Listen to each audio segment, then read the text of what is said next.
হাতে পায়ে ব্যান্ডেজ, তবু থেমে থাকেনি বিয়ে। রীতিমতো মাথায় টোপর দিয়ে ফুলের মালা গলায় পরে হাসপাতালের বিছানায় শুয়ে আছেন বর। আর এদিকে কনে প্রস্তুত লাল শাড়ি, অলংকার সহ মাথায় মুকুট ও গলায় মালা পরে।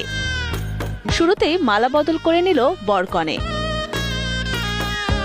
তারপরই পান পাতা দিয়ে কনে মুখ ঢেকে 7 পাক দিচ্ছেন বেডের চারিপাশে। এরপর বিয়ের সব রীতিনীতি মেনে কনের সিঁথিতে সিঁদুর পরিয়ে সারা জীবনের জন্য আপন করে নিল বর। এভাবেই হাসপাতালের বেডে চিকিৎসাধীন অবস্থায় বিয়ের কাজটা সেরে ফেললেন বরকনে।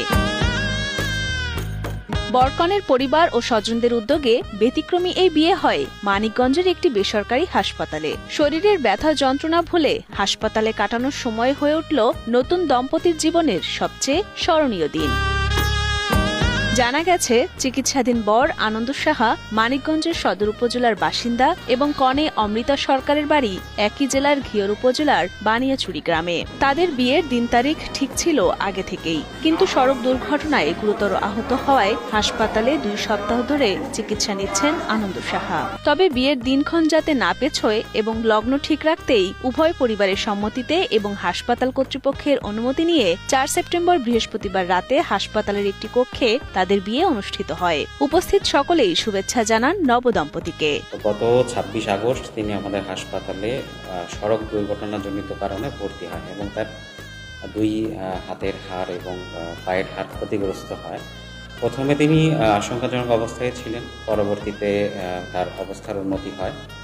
তো গতকালকে আমরা জানতে পারি যে তার পরিবারের পক্ষ থেকে যে তার বিয়ের দিনক্ষণ পূর্ব নির্ধারিত ছিল এবং যেহেতু তারা হিন্দু পরিবার থেকে আসছেন, তো তাদের লগ্নর সময়টা পেরিয়ে গেলে কনে লগ্নভ্রষ্ট হবে। তো পেশেন্ট পার্টির পক্ষ থেকে আমাদেরকে একটা আবেদন করা হয় যে আমাদের কাছে যে আমরা যদি হাসপাতালে বিয়ের অনুমতিটা দিই তাহলে তারা লগ্নভ্রষ্ট হবে না। তিনি যেসব কনসালটেন্টদের আন্ডারে চিকিৎসা নিচ্ছেন তাদের সঙ্গে আমরা পরামর্শ করি যে এখন সে যদি সামান্য মুভ করে তাহলে তার কোনো ক্ষতি হবে কিনা। তো তারা আমাদেরকে জানায় যে এখন সে সামান্য মুভ করলে ক্ষতি হবে না। এরপরে আমরা সিদ্ধান্তটা নিই, ঠিক আছে আমরা তার বিয়ের আয়োজনটা হাসপাতালে করতে পারি। এবং আমরা প্রথমে তারা বলেছিল যে কেবিন ইউনিটে যেন তাদের বিয়ের অনুষ্ঠানটা হয়।